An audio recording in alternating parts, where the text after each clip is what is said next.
그레고르가 한 달 이상이나 고생한 이 증상은 아무도 꺼내주지 않았기 때문에 사과는 등살 속에 박힌 채 그 사건이 남긴 두드러진 선물로 남아 있었다.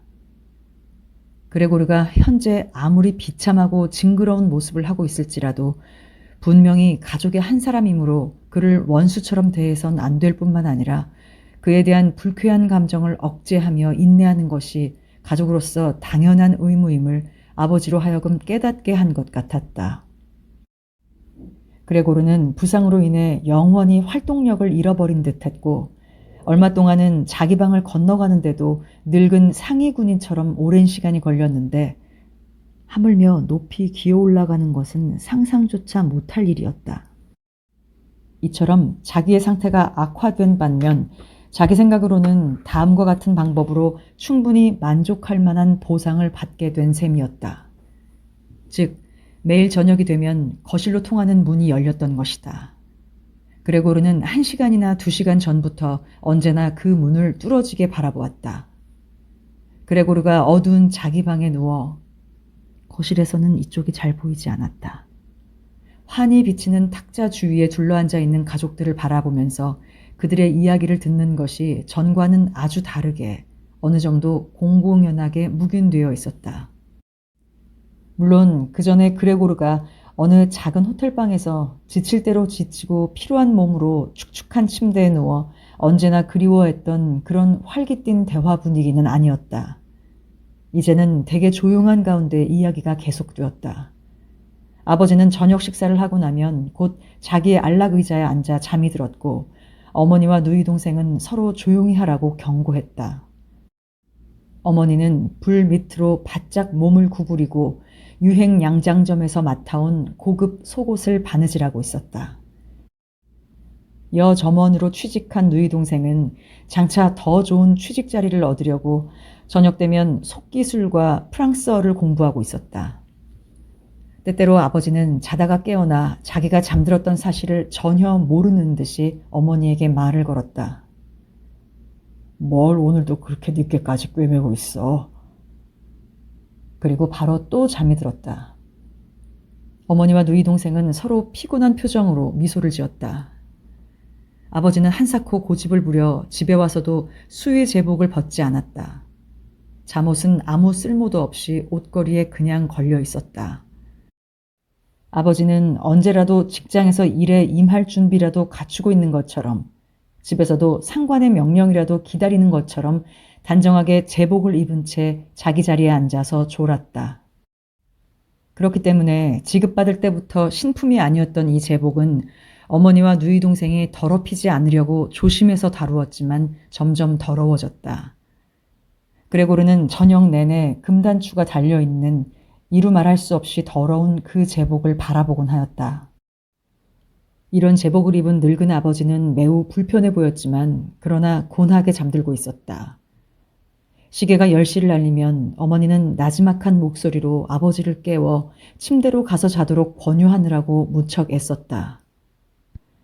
의자 위에서는 편히 잠을 잘 수가 없을 뿐만 아니라 아침 6시에 출근하는 아버지에게는 충분한 휴식이 필요했기 때문이다. 그러나 아버지는 수의 일을 하게 된 다음부터 고집불통이 되어 좀 더 오래 탁자 옆에 앉아 있겠다고 억지를 부리면서 늘 잠들곤 했다. 그래서 안락의자에서 침대로 잠자리를 옮기도록 하기란 무척 어려운 일이었다. 어머니와 누이 동생이 아무리 조심스럽게 아버지에게 졸라보아도 15분 동안은 눈을 지그시 감은 채 느릿느릿 머리를 흔들기만 하고 일어서려고 하지 않았다. 어머니는 아버지의 소매를 잡아당기며 그의 귀에 대고 달콤한 말을 속삭이고 누이 동생도 공부를 집어치우고 어머니를 도왔으나 아무 효과도 없었다. 아버지는 점점 더 깊숙이 의자 속에 파묻혀 들어갔다. 모녀가 함께 손을 겨드랑이 밑에 넣어 들어 올릴 때에야 아버지는 비로소 눈을 뜨고 어머니와 누이 동생을 번갈아 쳐다보고는 으레 다음과 같이 중얼거렸다. 이것이 인생이다. 나의 노년의 안식이란 게 겨우 이런 꼴이란 말이냐. 그리고 그는 모녀의 부축을 받으며 마지못해 일어나기는 하나 자기 자신의 몸을 무거운 짐처럼 느끼는 듯했다. 모녀에게 문 근처까지 끌려가면 이제는 됐다고 끄덕이며 혼자서 걸어갔다. 그러면 어머니와 누이 동생은 각각 재봉 도구와 펜을 내던지고 아버지 뒤를 따라가서 부축해드리곤 했다. 많은 일에 시달리고 지칠 대로 지친 가족들 가운데서 누가 필요 이상으로 친절하게 그레고르를 돌봐줄 시간 여유를 가질 수 있겠는가. 집안 살림은 점점 궁색해지기 시작하여 하녀까지도 내보냈다. 흩어진 흰 머리칼을 휘날리는 몸집이 크고 뼈대가 굵은 할멈이 아침 저녁으로 드나들며 가장 힘든 일을 거들어 주었고, 그 밖의 모든 일은 그렇게 많은 바느질을 해가면서도 어머니가 맡아서 해치웠다. 게다가 전에 어머니와 누이 동생이 회합 때나 축제날에 걸치기를 좋아했던 여러 가지 장식품도 팔아버리게 되었다. 그레고르는 이런 사정을 저녁 때 가족들이 물건 판 가격에 대해 이야기하는 것을 듣고서야 알았다. 그렇지만 언제나 가장 큰 걱정거리는 현재의 상태로 보아서 너무 넓기는 했지만 이 집을 떠날 수 없다는 사실이었다. 이사를 하려고 해도 어떻게 그레고르를 옮겨야 할지 엄두가 나지 않았기 때문이다. 그러나 그레고르는 이사하는데 방해가 되는 것은 단지 자기에 대한 걱정만은 아니라는 사실을 잘 알고 있었다. 자기 하나쯤은 알맞는 괴짝 속에 넣어서 공기가 통하는 구멍을 두서너게 뚫어놓기만 하면 쉽사리 운반할 수가 있었다. 가족들이 이사를 하지 못하는 가장 큰 원인은 오히려 깊은 절망감과 이제까지 친척들이나 친구들 가운데서 아무도 겪어본 일이 없는 그러한 비참한 불행을 당하고 있다는 피해의식이었다. 세상 사람들이 불쌍한 사람들에게 요구하는 것을 그의 가족들은 최대 한도로 실천하고 있었다. 아버지는 하급 은행원들에게까지도 아침 식사를 날라다 주고, 어머니는 알지도 못하는 사람들의 속옷 바느질에 갖은 고생을 다했으며, 누이 동생은 손님들이 주문하는 대로 카운터 뒤에서 이리저리 뛰어다녔다. 가족들은 이미 그 이상 일할 여력이 없었다. 어머니와 누이 동생은 아버지를 침대로 데려다주고 거실로 돌아오면 하던 일을 멈추고서 서로 뺨이 닿을 정도로 바짝 다가앉았다. 어머니는 그레고르의 방을 가리키며 그레테야, 저 문을 닫아라 하고 말했다. 그러면 그레고르는 또다시 어둠 속에 혼자 남아있게 되었다. 옆방의 모녀는 함께 눈물을 흘리거나 또는 눈물조차 말랐는지 탁자만 뚫어지게 바라보았다. 그럴 때면 그레고르는 등의 상처가 새삼스레 아프기 시작하는 것처럼 느껴졌다. 그레고르는 밤이나 낮이나 잠을 이루지 못한 채 나날을 보냈다. 때때로 그는 다음에 문이 열리면 가족들이 하고 있는 여러 가지 일을 전과 같이 도맡아서 해야지 하는 생각을 했다.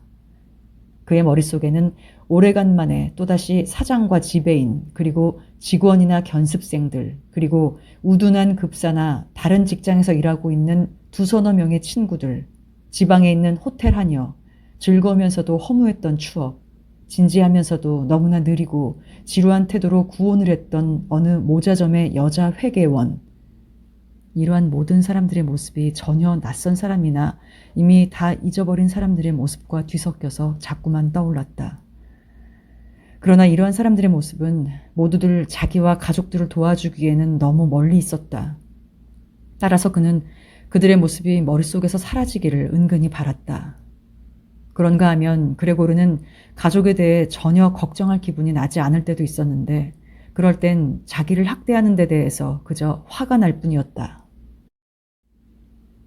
그는 어떤 음식을 먹고 싶은지 알 수도 없고 또 배도 고프지 않았으나 어떻게 해서든지 식당까지 기어가서 그래도 구미에 맞는 음식을 먹어보려고 계획을 꾸몄다.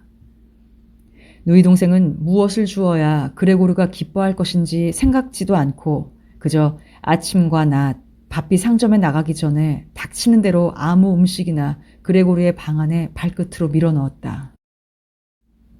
그리고 저녁 때가 되면 그러한 음식을 조금 먹었거나 또는 전혀 입을 대지도 않는 데 대해서는 신경 쓰지도 않고 빗자루로 쓸어내버렸다.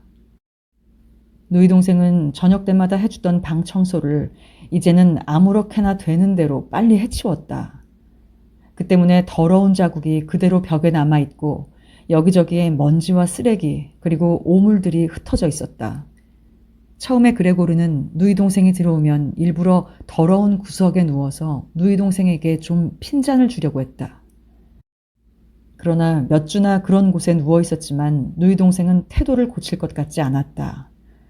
누이 동생도 자기와 마찬가지로 더러운 물건들을 빤히 바라보면서도 그것을 그냥 내버려 두기로 결심했던 것이다. 사실 가족들은 모두 신경과민에 걸렸지만 누이 동생도 그레고리의 방을 청소한다는 자기의 특권이 침해당하지 않도록 이제까지 그녀에게서는 볼 수 없었던 태도로 유달리 신경을 쓰면서 감시하고 있었다. 어느 날 어머니는 물을 몇 통 길어다가 그레고르의 방을 대청소한 일이 있었는데 온통 물천지가 되는 바람에 그레고르는 몹시 불쾌한 기분이 되어 꼼짝도 못하고 소파 위에 벌렁 누워 있었지만 어머니도 그것에 대한 대가를 톡톡히 치러야 했다. 저녁 때 누이 동생은 그레고르의 방안이 달라진 것을 보자 심한 모욕이라도 당한 듯 화를 벌컥 내면서 안방으로 뛰어들어갔다. 어머니는 애원하다시피 손을 쳐들고 달래봤지만 누이 동생은 몸부림을 치면서 울음보를 터뜨렸다. 부모님은 아버지는 놀라 안락 의자에서 벌떡 일어섰다. 어쩔 줄을 모르고 바라보고만 있었다. 마침내 부모님은 간신히 마음을 가다듬고 움직이기 시작했다. 왼편에서는 아버지가 왜 그레고르 방의 청소를 누이 동생에게 맡겨두지 않았느냐고 어머니를 나무라는가 하면 또 오른쪽에서는 누이 동생이 이제부터는 절대로 그레고르 방을 청소하지 않겠다고 찢어지는 목소리로 앙탈을 부렸다. 한편 어머니는 너무 흥분해서 거의 정신을 잃은 아버지를 침실로 끌고 가느라고 몹시 애를 쓰고 있었다. 누이 동생은 흐느껴 울며 분을 참지 못하여 조그마한 주먹으로 탁자를 두들겨댔다. 그레고르는 문을 닫아주기만 하면 이런 추태와 소동을 보지 않을 수 있는데도 아무도 문을 닫아주려고 생각하는 사람이 없었기 때문에 화가 치밀어서 씩씩거리고 있었다.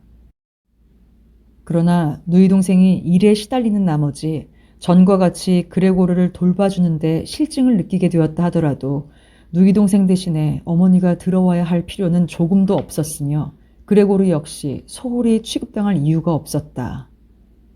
그 늙은 할멈이 있었기 때문이다.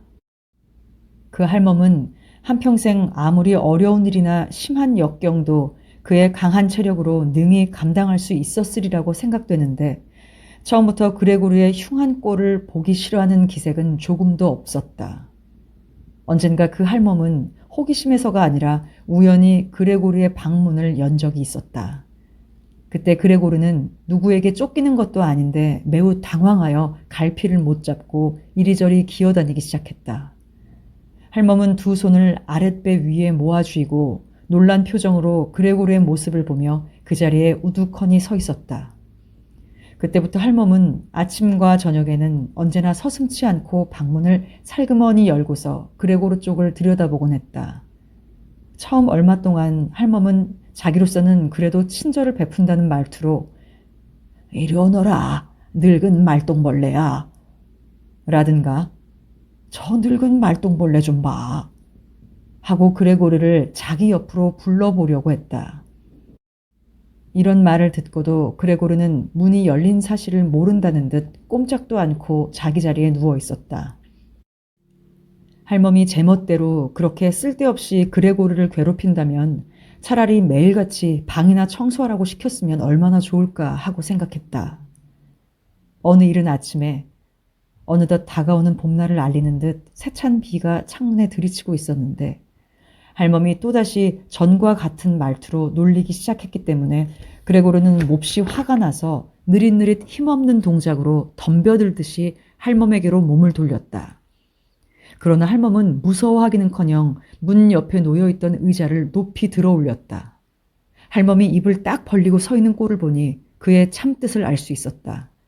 그것은 높이 들어 올린 의자가 그레고르의 등을 내리쳤을 때에야 비로소 입을 다물 작정이라는 사실이었다. 자, 더 덤비진 못하겠지? 할멈은 그레고르가 슬며시 몸을 돌리는 것을 보자 그렇게 다짐하더니 의자를 가만히 방구석에 갖다 놓았다. 이제 그레고르는 거의 아무것도 먹지 못했다. 다만 기어다니다가 우연히 가져다 놓은 음식 옆을 지나가게 되면 장난삼아 조금 입에 넣어보지만 삼키지도 않고 그냥 입속에서 몇 시간 동안 물고 있다가 대개는 그대로 뱉어버리고 말았다. 식욕이 나지 않은 것은 자기의 비참함을 슬퍼하는 탓이라고 생각했지만 그는 방의 변화에 대해서는 곧 순응하게 되었다. 식구들은 마땅히 둘 데가 없는 물건들은 무엇이든 이 방에 들여놓기가 일쑤였다. 그런 물건은 이 집안에 굉장히 많았다. 살림방 하나를 세 사람의 하숙인에게 빌려주었기 때문이다. 이 점잖은 신사들은 그레고르가 어느 날 문틈으로 확인한 바에 의하면 세 사람 모두 수염이 텁수룩했다. 환경 정리에 대해서 관심이 많은 사람들이었는데 자기들은 물론이고 일단 이 집에 하숙한 이상 집안 전체에 대해 특히 부엌의 청결 문제까지 참견했다. 그들은 더러운 물건을 보면 참지를 못했다. 게다가 그들은 많은 가구를 갖고 들어왔기 때문에 많은 물건들이 남아 돌아가게 되었다. 그러나 팔아버리기에는 너무 억울하고 또 아까워서 내버리고 싶지 않은 물건들이었다. 이러한 물건들이 모조리 그레고르의 방으로 옮겨졌다. 부엌에서 내버리는 상자와 쓰레기통까지 들어왔다. 우선 당장에 필요치 않은 물건들은 언제나 빠른 동작으로 일하는 할멈이 무조건 그레고르의 방으로 끌고 왔다. 다행히도 그레고르는 대개 날라다 놓는 물건이나 그 물건을 들고 오는 할멈의 손밖에는 보지를 못했다. 할멈이 적당한 시기에 그런 물건들을 다시 가져가거나 한꺼번에 갖다 버리려니 했으나 그 물건들은 내내 처음 내던져진 장소에 그대로 놓여 있었다. 그레고르는 이런 잡동사니들 사이를 구불구불 누비고 돌아다닐 수가 없었다. 그래서 처음에는 자유스럽게 기어다닐 통로를 만들기 위해 부득이 그 잡동사니들을 옆으로 치워버렸다. 그러나 나중에는 그렇게 힘든 일을 하며 기어다니고 나니 몸은 몹시 고단하고 마음은 한없이 슬퍼져서 몇 시간 동안이나 옴짝달싹할 수가 없었다. 그러나 그러한 물건들을 움직이는데 차츰 흥미를 느끼게 되었다. 하숙인들이 집에서 저녁 식사를 할 때면 가끔 가족들이 공동으로 쓰고 있는 거실을 사용했기 때문에 저녁이면 거실 문이 닫혀 있는 일이 많았다. 그러면 그레고르는 아예 단념하고 문을 억지로 열려곤 하지 않았다. 전에 저녁마다 문이 열려 있었을 때에도 그레고르는 그 문을 이용하지 않고 가족들의 눈에 띄지 않도록 컴컴한 자기 방 한 구석에 누워 있었다. 그런데 언젠가 할멈이 거실 문을 약간 열어놓은 채 그대로 둔 적이 있었다. 그 문은 저녁 때 하숙인들이 거실로 들어와 불을 켤 때까지 열려 있었다. 그 하숙인들은 전에 아버지와 어머니와 그레고르가 앉아있던 식탁 윗자리에 자리 잡고 냅킨을 펴더니 나이프와 포크를 손에 들었다. 그러자 수북이 고기를 담은 접시를 들고 어머니가 문에 나타났으며 바로 뒤이어서 감자를 가득 담은 그릇을 들고 누이 동생이 따라왔다. 김이 무럭무럭 오른 음식 냄새가 구미를 돋우었다. 하숙인들은 마치 먹기 전에 검사나 해보려는 듯이 자기들 앞에 놓인 접시 위로 허리를 구부렸다. 특히 그들 중 한가운데 앉은 우두머리 격인 남자가 접시에서 고기 한 점을 베더니 그것이 너무 연하지는 않은가, 그것을 부엌으로 되돌려 보내지 않아도 좋은가를 다른 사람 앞에서 음미해 보았다. 그는 맛을 보고 나서 만족한 모양이었다. 긴장한 표정으로 지켜보고 있던 어머니와 누이 동생은 안도의 한숨을 내쉬고 미소를 지었다. 가족들은 부엌에서 식사를 했다. 그래도 아버지만은 부엌으로 가기 전에 거실에 들어와서 모자를 손에 든 채 인사를 하고 식탁 주위를 한번 둘러보았다. 하숙인들도 모두 일어나서 수염에 가려진 입으로 무슨 말인가를 중얼거렸다. 하숙인들은 자기들만 남게 되자 거의 아무 말도 하지 않고 조용히 식사를 했다. 그레고르는 식사하는 동안 내내 이상한 소리를 들었는데 그것은 이로 음식을 씹는 소리였다. 그 소리가 그레고르에게는 마치 음식을 먹으려면 이가 필요하고 이 없는 턱은 아무리 훌륭하게 보여도 전혀 쓸모가 없다는 사실을 알려주기 위해서 들려오는 듯이 느껴졌다. 나도 구미가 당기는데 하고 그레고르는 걱정스러운 듯 혼자서 중얼거렸다. 그러나 저런 음식은 싫어. 저 하숙인들은 저렇게 잘도 먹는데 나는 이처럼 비참하게 죽어가는구나. 바로 이날 저녁에 그레고르는 변신된 이후로 바이올린 소리를 들어본 기억이 나지 않았다.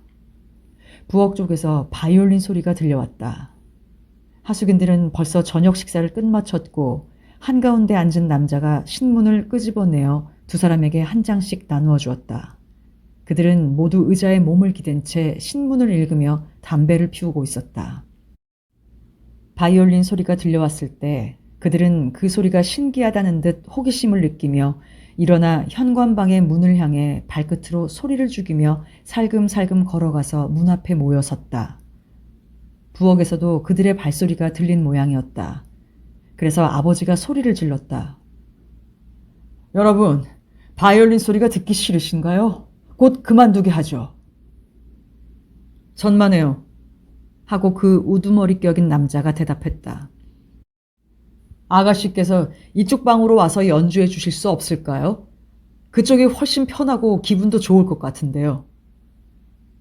아, 예, 그러지요. 하고 아버지는 마치 자기가 바이올린을 켜기나 했다는 듯 대답했다. 하숙인들은 거실로 돌아와서 기다리고 있었다. 이웃과 아버지는 악보대를, 어머니는 악보를, 누이 동생은 바이올린을 들고 방 안으로 들어왔다. 누이 동생은 침착한 태도로 연주할 준비를 갖추었다. 이제까지 한 번도 방을 빌려준 일이 없었기 때문에 부모님은 하숙인들에게 지나치게 예의를 지키느라고 감히 자기들 자리에 앉을 생각도 못했다. 아버지는 문에 기대서서 제복의 단추를 꼭 채운 채 단추 사이에 오른손을 집어넣고 있었다. 그러나 어머니는 하숙인 한 사람이 의자를 권했기 때문에 자리를 얻어 앉았다. 그 자리는 우연히 한쪽 구석이었지만 어머니는 의자를 갖다 놓아준 대로 그곳에 자리 잡고 있었다. 누이 동생은 바이올린을 켜기 시작했다. 아버지와 어머니는 제각기 자리 잡은 위치에서 주의 깊게 딸의 두 손이 움직이는 것을 바라보았다.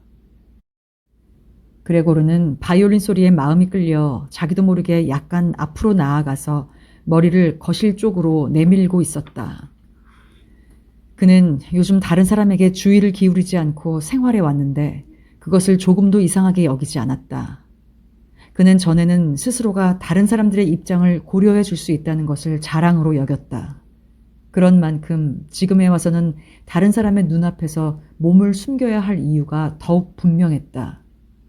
왜냐하면 자기 방 안에는 구석구석에 먼지가 소복이 쌓여 있어서 조금만 몸을 움직여도 먼지가 펄펄 날리고 온몸이 먼지투성이가 되었기 때문이다. 뿐만 아니라 실오라기, 머리털, 먹다 남은 음식 찌꺼기 같은 것을 등허리와 옆구리에 붙인 채 끌고 돌아다녔다. 그는 모든 것에 무관심한 태도를 보였다. 그래서 전에는 하루에도 몇 번씩 그랬지만 요사이는 벌렁 등을 대고 누워서 양탄자에 몸을 비비는 일도 없었다. 이러한 상태였지만 티끌 하나 떨어져 있지 않은 깨끗한 거실 바닥 위를 기어가면서도 전혀 거리낌이 없었고 부끄러운 줄도 몰랐다. 그가 기어 나온 것을 눈치챈 사람은 아무도 없었다. 가족들은 완전히 바이올린 연주에 사로잡혀 있었다. 하숙인들은 처음에는 두 손을 바지 주머니 속에 넣고 누이 동생의 악보대 바로 뒤에 자리 잡고 앉아 있었다.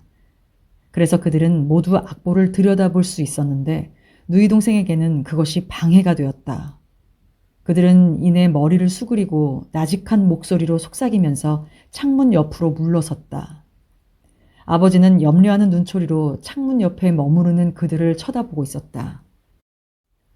사실 누가 보더라도 아름답고 훌륭한 바이올린 연주를 들을 수 있으리라고 기대했다가 그 기대가 어긋나서 실망하고 실증이 났지만 체면을 생각하고 예의를 지킨다는 입장에서 할 수 없이 듣고 있다는 눈치가 명백했다. 특히 그들이 모두 담배 연기를 허공으로 내뿜는 모습은 보는 사람으로 하여금 그들의 초조한 기색을 느끼게 하고도 남음이 있었다. 그래도 누이 동생은 매우 훌륭하게 연주했다. 고개를 옆으로 갸웃하고 눈빛은 감상에 젖은 듯이 슬픈 표정으로 악보에 줄을 더듬고 있었다. 그레고르는 조금 더 앞으로 기어나갔다. 그리고 혹시 누이 동생의 시선과 마주칠 수 있을까 기대하면서 고개를 마루 위에 바짝 대다시피 수그리고 있었다. 이처럼 음악 소리에 감동을 느끼는데도 그는 역시 동물이란 말인가?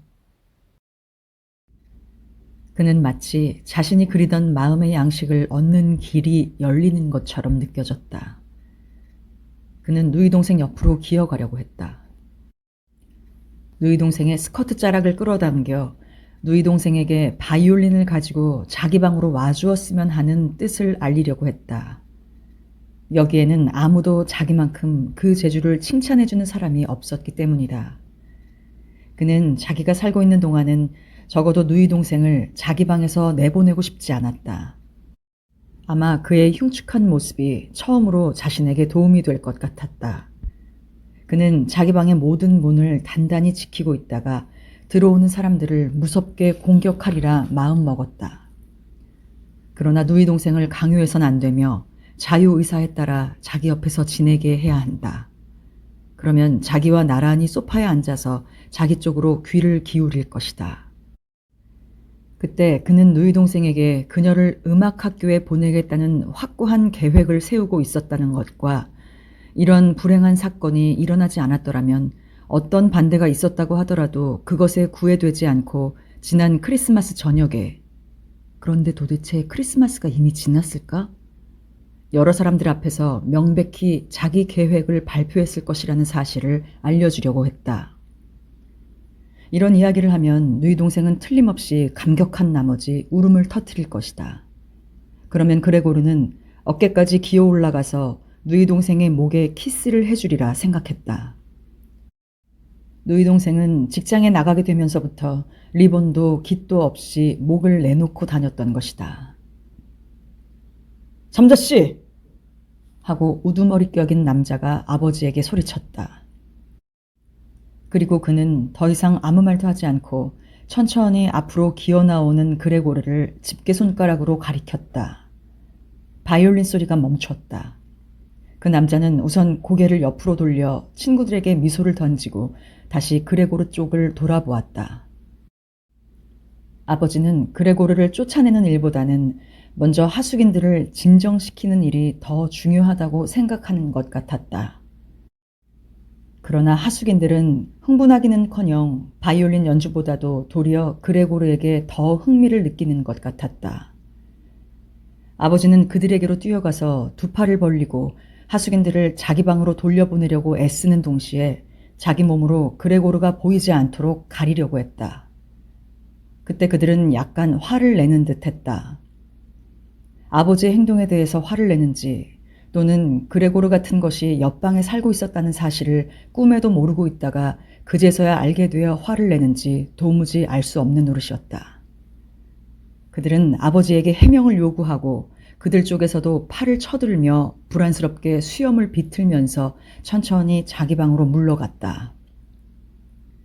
그동안 누이 동생은 벼랑간 연주를 중단하고 나서 잠시 멍청하게 서 있다가 바로 정신을 차리고 한동안 축 늘어뜨린 두 손에 바이올린과 활을 쥐고 아직도 연주를 계속하고 있는 것처럼 악보를 들여다보더니 갑자기 몸을 일으켰다. 이어서 누이 동생은 어머니 무릎 위에 악기를 놓고 옆방으로 앞질러 뛰어들어갔다.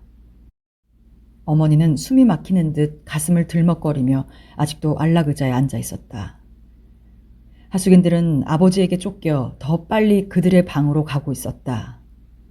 누이 동생은 익숙한 솜씨로 침대 위에 놓여있던 이부자리와 베개를 톡톡 털더니 순식간에 보기 좋게 정돈해 놓았다.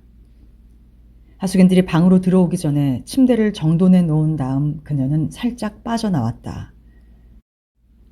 아버지는 또다시 고집이 발동하여 늘 하숙인들에게 베풀던 존경심조차 잊어버린 것 같았다.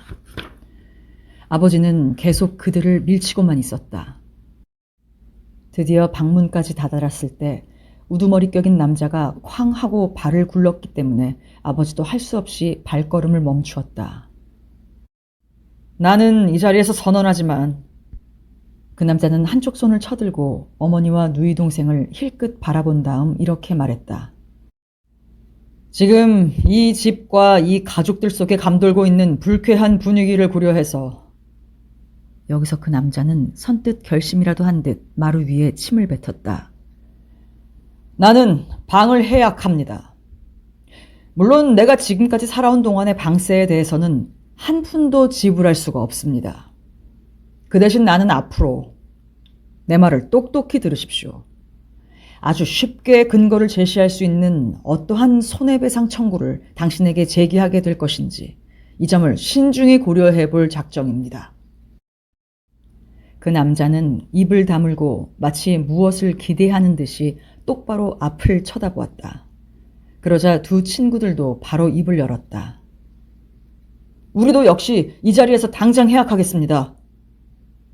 그러고 나서 그 우두머리 격인 남자는 문에 손잡이를 쥐고 탕 하고 요란스럽게 문을 닫았다. 아버지는 허우적거리며 비틀거리더니 힘없이 의자 위에 쓰러지고 말았다. 겉으론 손발을 축 늘어뜨리고 전과 같이 저녁 잠을 자는 것처럼 보였으나 쉴 새 없이 고개를 끄덕거리고 있는 것으로 보아 결코 잠을 자는 것이 아님을 알 수 있었다. 그레고르는 그동안 자기가 하숙인들에게 들켰던 바로 그 자리에 조용히 누워 있었다.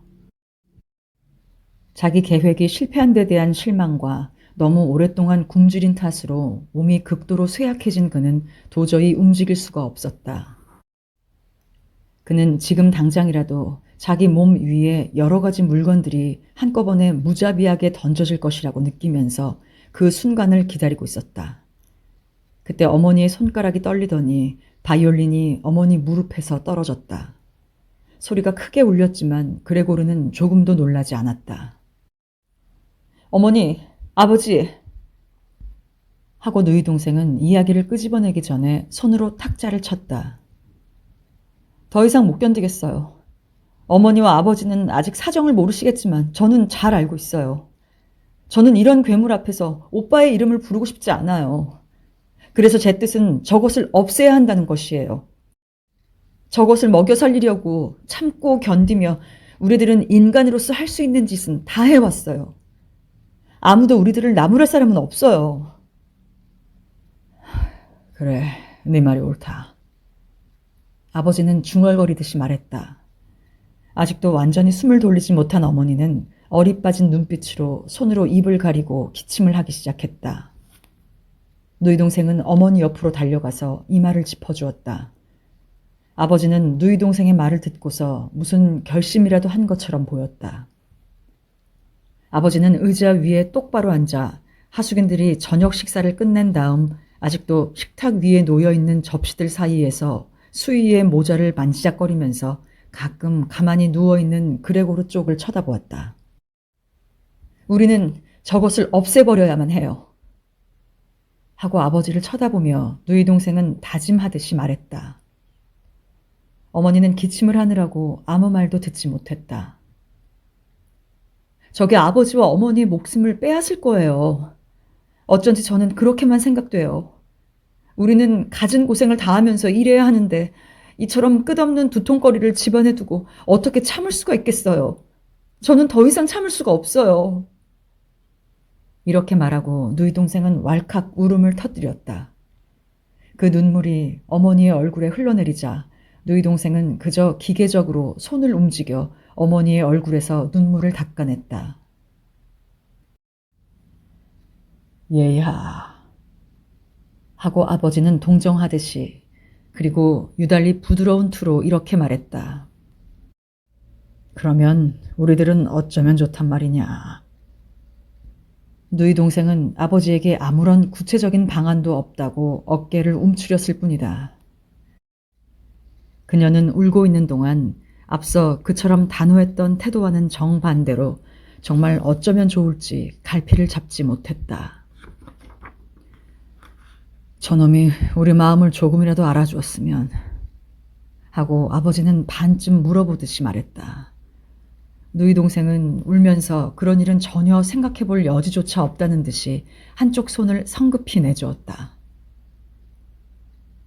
저놈이 우리 마음을 조금이라도 알아줬으면 하고 아버지는 같은 말을 되풀이하고 그런 일은 도저히 있을 수 없는 누이 동생의 확신을 자기도 그대로 받아들이려는 듯이 지그시 눈을 감았다. 그렇다면 저놈하고 타협할 수도 있을 텐데 그러나 저 모양이니 내쫓아야 해요 하고 누이 동생이 외쳤다. 그렇게 하는 수밖에 없어요. 아버지, 저것이 오빠라는 생각을 버리셔야 해요. 우리들이 이제까지 그렇게 믿어왔던 것이 우리들 자신의 불행이었어요. 어째서 저것이 그레고르란 말이에요. 만일 정말 그레고르라면 사람이 저런 동물과 함께 살 수 없다는 것쯤은 벌써 알아차리고 자기 스스로 나가버렸을 거예요. 그러면 오빠는 없어질 망정 우리는 안심하고 살아나갈 수 있고 언제까지나 오빠를 소중하게 회상할 수 있지 않아요? 그런데 저것은 우리들을 괴롭히고 하숙인들을 쫓아낼 뿐더러 나중엔 아마 이 집 전체를 차지한 채 우리들까지 거리에서 잠을 자게 할 거예요. 저것 좀 보세요, 아버지. 하고 누이 동생이 갑자기 외쳤다. 또 장난을 시작했어요. 그레고르로서는 이해가 가지 않는 괴상한 공포에 사로잡힌 듯 누이 동생은 어머니 곁을 떠나 마치 그녀가 우두커니 그레고르 옆에 있느니보다는 오히려 어머니를 희생시키는 편이 낫다는 듯이 어머니의 의자를 박차고 펄쩍 뛰어 뒤로 물러났다. 그러고는 아버지 뒤로 달려갔다. 아버지도 누이 동생의 행동을 보고 당황한 나머지 자리에서 일어나 누이 동생을 보호하려는 듯이 두 팔을 앞으로 쳐들었다. 그러나 그레고르는 누이 동생은 물론 아무에게도 공포심을 불러일으키게 하려는 생각이 없었다. 그는 단지 자기 방으로 돌아가려고 몸을 돌리기 시작했던 것이다. 그의 비참한 상태로는 몸을 약간 돌리는 것도 힘이 들었기 때문에 머리의 반동을 이용해야만 했다. 그래서 몇 번이고 머리를 쳐들었다가는 마룻바닥 위를 내리쳤다. 말할 나위도 없이 그의 이같이 괴상한 동작은 그들의 주의를 끌었다. 그는 동작을 멈추고 사방을 두리번거렸다. 그래도 그레고르가 아기가 없다는 것만은 알아주는 듯 했다. 사람들은 그저 순간적으로 놀랐을 따름이었다. 이제 가족들은 모두 입을 다문 채 슬픈 표정으로 그를 바라보고 있을 뿐이었다. 어머니는 의자에 앉은 채 두 다리를 모아서 쭉 뻗고 있었다. 극도로 피로한 탓인지 눈꺼풀이 거의 덮일 것만 같았다. 아버지와 누이 동생은 나란히 앉아 있었다. 누이 동생은 한쪽 손으로 아버지의 목을 감고 있었다. 자, 이젠 방향을 돌려도 상관없겠지? 그레고르는 그렇게 생각하고 다시 돌기 시작했다. 그는 지쳐서 숨이 가쁘고 호흡이 거칠어졌기 때문에 숨을 돌리려고 이따금 쉬기도 했다. 그렇지만 아무도 그를 쫓으려는 사람은 없었다. 무엇이든 그가 하는 대로 내버려 두었다. 그는 방향을 돌리고 나서 곧장 자기 방을 향해 기어가기 시작했다. 그는 자기 방까지의 거리가 이다지도 먼 데 대해 크게 놀랐다. 조금 전에 쇠약한 몸을 이끌고 어떻게 이처럼 먼 거리를 멀다는 의식도 없이 기어왔는지 도무지 납득이 가지 않았다. 그저 빨리 기어가려고만 생각했기 때문에 그는 가족들이 말을 걸거나 소리를 쳐서 자기를 방해하는 일이 없었다는 사실도 거의 눈치채지 못했다. 겨우 문 앞까지 갔을 때 비로소 한번 고개를 돌려보려고 했으나 제대로 되지 않았다. 목이 굳어진 것처럼 느껴졌다. 자기 뒤에서는 아무 변화도 일어나지 않았고 다만 누이 동생이 서 있는 모습이 눈에 띄었을 뿐이다. 그의 마지막 시선이 어머니를 흘끗 스쳤는데 어머니는 그때 깜빡 잠이 들어 있었다. 그가 방에 들어가는 것과 동시에 성급히 문이 닫히더니 열쇠가 채워져 그는 그대로 방에 갇히고 말았다. 벼랑간 뒤에서 요란스러운 소리가 들렸기 때문에 그레고르는 놀란 나머지 다리가 휘청 구부러져서 부러질 지경이었다. 급히 달려온 사람은 누이 동생이었다. 누이 동생은 미리 서서 기다리고 있다가 그레고르가 방에 들어가자마자 번개같이 달려왔던 것이다. 그레고르는 다가오는 누이 동생의 발소리를 전혀 듣지 못했다. 그녀는 열쇠를 자물쇠 구멍에 넣어 돌리며 "이젠 됐어요!" 하고 부모를 향해서 외쳤다. 자, 이제부터 어쩐다. 그레고르는 자기 자신에게 물어보며 어둠 속에서 주위를 둘러보았다. 그는 곧 자기가 더 이상 움직일 수 없다는 사실을 깨달았다. 그러나 별로 이상하게 여기지 않았다. 오히려 이와 같이 가느다란 다리로 여기까지 기어올 수 있었다는 것이 신기하게 생각될 정도였다. 그렇더라도 비교적 기분은 좋았다. 사실 그는 온몸이 아팠지만 점점 통증이 사라지고 그것도 멀지 않아 완전히 가라앉을 것 같았다. 등에 박힌 썩은 사과도 부드러운 먼지에 쌓인 그 주위의 염증도 벌써 거의 느끼지 않게 되었다. 그는 무한한 감동과 애정을 가지고 가족들을 돌이켜 생각해 보았다. 자기가 없어져야 한다는 그의 생각은 누이 동생의 그것보다 아마 훨씬 더 절실했을 것이다. 교회에서 시계탑이 새벽 3시를 칠 때까지 그는 이처럼 허전하고 고요한 명상에 잠겨 있었다. 창밖이 환하게 밝아오기 시작한 것을 그는 짐작할 수 있었다. 그때 그의 머리가 자기도 모르게 밑으로 푹 수그러졌다. 그리고 그의 콧구멍에서는 마지막 숨이 힘없이 새어져 나왔다. 아침 일찍 도착한 할멈은 그런 짓만은 제발 하지 말라고 지금까지도 몇 번이나 주의를 주었는데 막무가내로 문을 모조리 여닫았으므로 이 할멈이 오면 온 집안 사람들은 편히 잠도 잘 수 없을 지경이었다. 보통 때처럼 슬쩍 그레고르의 방을 들여다보았으나 처음에는 아무런 이상도 발견하지 못했다. 할멈은 그가 감정이 상해서 일부러 꼼짝도 않고 누워 불쾌한 태도를 취하고 있는 것이라고 생각했다. 할멈은 그가 모든 것을 다 눈치채고 있다고 생각했던 것이다. 할멈은 때마침 손에 긴 빗자루를 들고 있었는데 그것을 문 밖에서 들이밀어 그레고르를 간지럽히려고 시도해 보았다. 그래도 아무 효과가 없자 할멈은 바짝 약이 올라 그레고르의 몸을 약간 쑤셔 보았다. 그레고르가 아무 반항도 하지 못하고 그 자리에서 떠밀려 가자 할멈은 비로소 이상하다는 듯이 유심히 살펴보았다. 곧 사태를 알아차리자 할멈은 눈이 휘둥그레져서 자기도 모르게 휘파람을 휙 하고 불었다. 그리고는 더 이상 그 자리에서 머뭇거리지 않고 갑자기 잠자 부부의 침실문을 열어젖히며 어둠 속을 향해서 큰 소리로 이렇게 외쳤다. 좀 가봐요. 뻗었어요. 저기 자빠져서 그만 뻗어버리고 말았어요.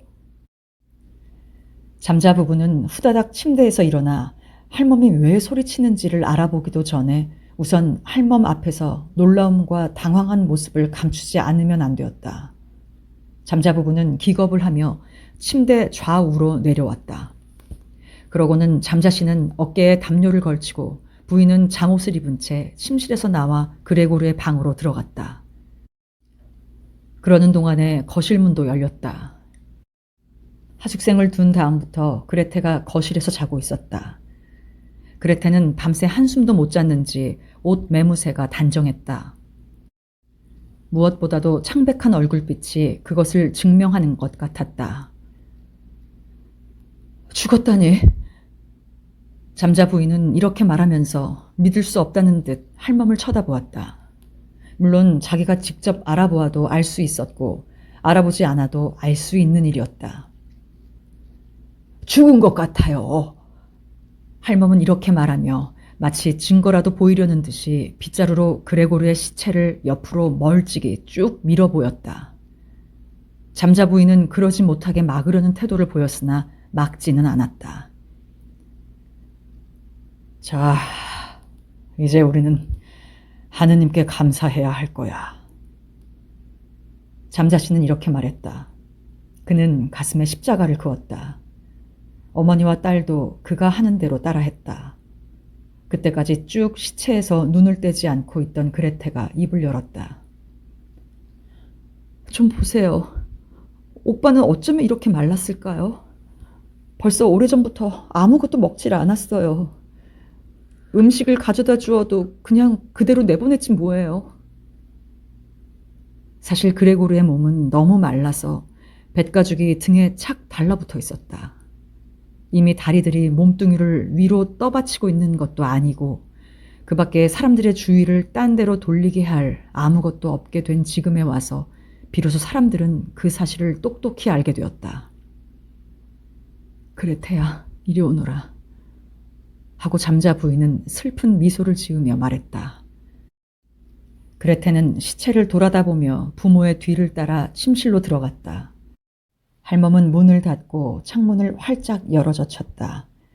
아직 이른 아침이지만 신선한 공기 속에는 어딘지 훈훈한 기운이 감돌고 있었다. 어느덧 3월 말이었다.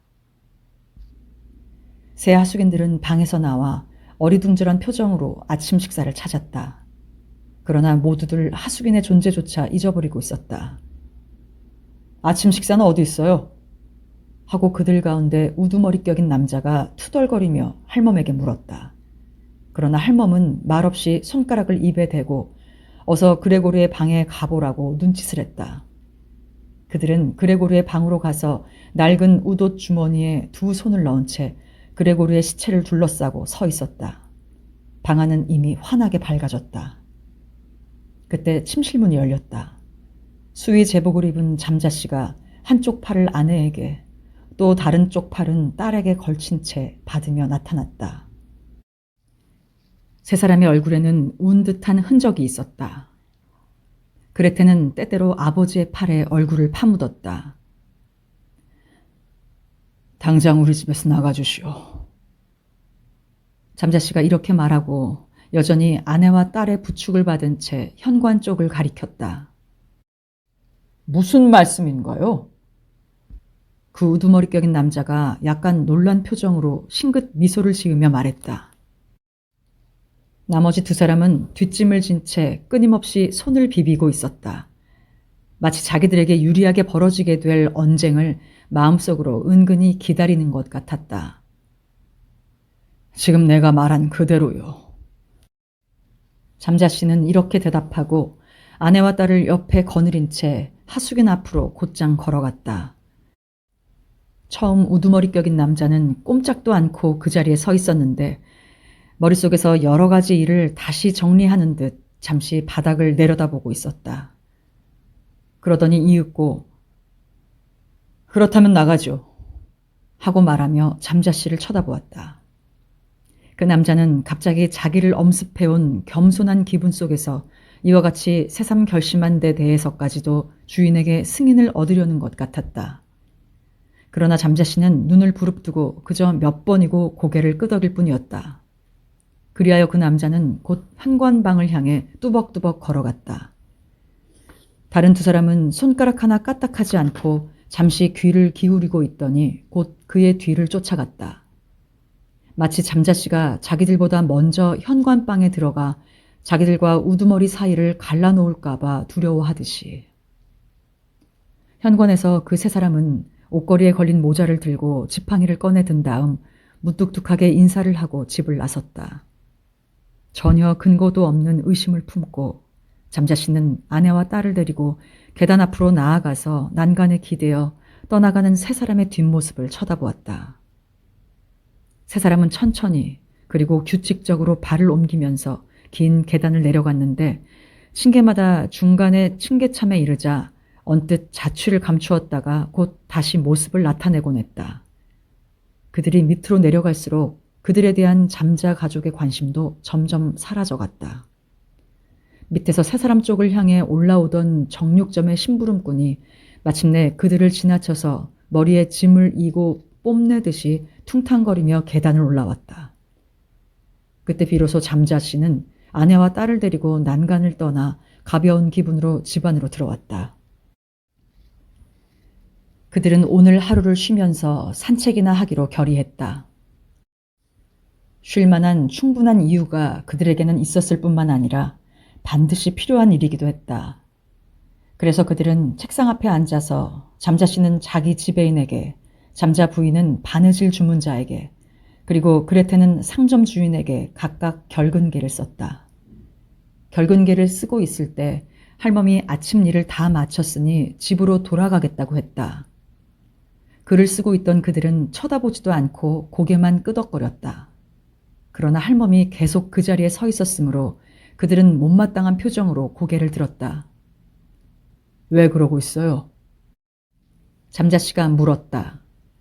할멈은 문 옆에 서서 미소를 지었다. 마치 할멈은 가족들에게 매우 반가운 소식을 전해주려고 왔지만 상대방이 케어묻지 않으면 선뜻 알려주지 않겠다는 듯한 태도였다. 할멈의 모자 위에는 조그마한 타조 깃이 하나 꽂혀 있었는데 가볍게 이리저리 흔들리고 있었다. 할멈이 자기 집에서 일하는 동안에 잠자씨는 그 깃털이 몹시 비위에 거슬려 있었다. 대체 무슨 일이 있어요? 하고 잠자 부인이 물었다. 할멈은 이 집에서 부인을 가장 존경하고 있었다. 네. 할멈은 이렇게 대답을 하고 정답게 웃느라고 말을 계속하지 못했다. 저 옆방에 있는 그것을 치워버릴 걱정은 조금도 마세요. 벌써 제가 다 치워버렸으니까요. 잠자 부인과 그레테는 결근개를 계속해서 쓰려는 듯이 다시 고개를 숙였다. 잠자 씨는 할멈이 모든 일을 자세히 설명하려는 것을 눈치채고는 손을 내밀며 한사코 거절했다.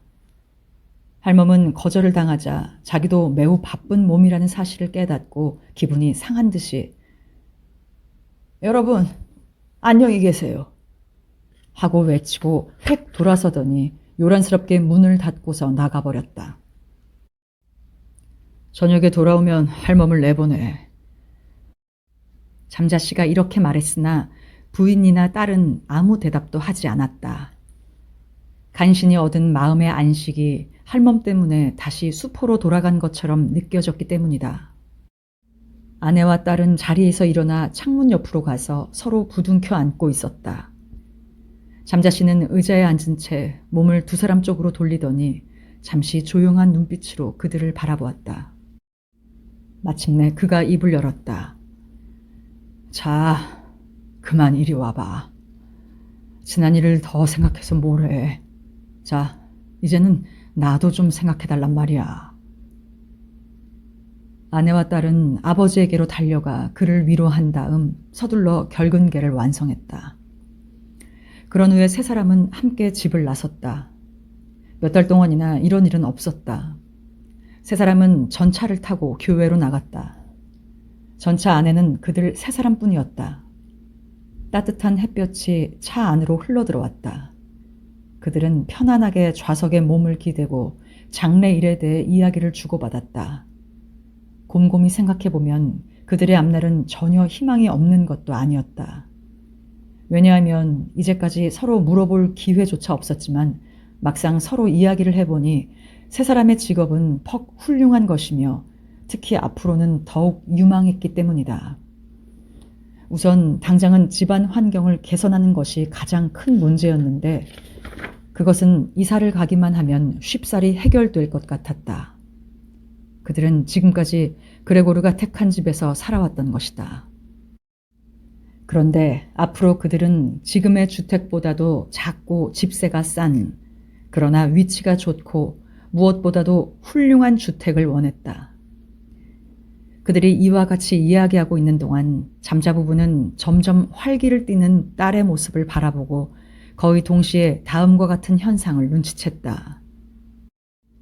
즉, 그레테는 최근에 얼굴빛이 창백해지도록 심한 고생을 했지만 이제는 탐스럽게 피어난 처녀로 성장해 있었던 것이다. 잠자 부부는 점점 말수가 적어지고 또 거의 무의식 중에 눈과 눈으로 마음을 주고받으면서 이제는 서서히 딸을 위해서 훌륭한 신랑감을 구해주어야 할 때가 왔다고 생각했다. 드디어 전차가 목적지에 닿았을 때 딸은 제일 먼저 일어나 싱싱한 육체를 쭉 폈다. 잠자 부부의 눈에는 딸의 모습이 그들의 새로운 꿈과 아름다운 계획을 다짐해주는 확증처럼 보였다.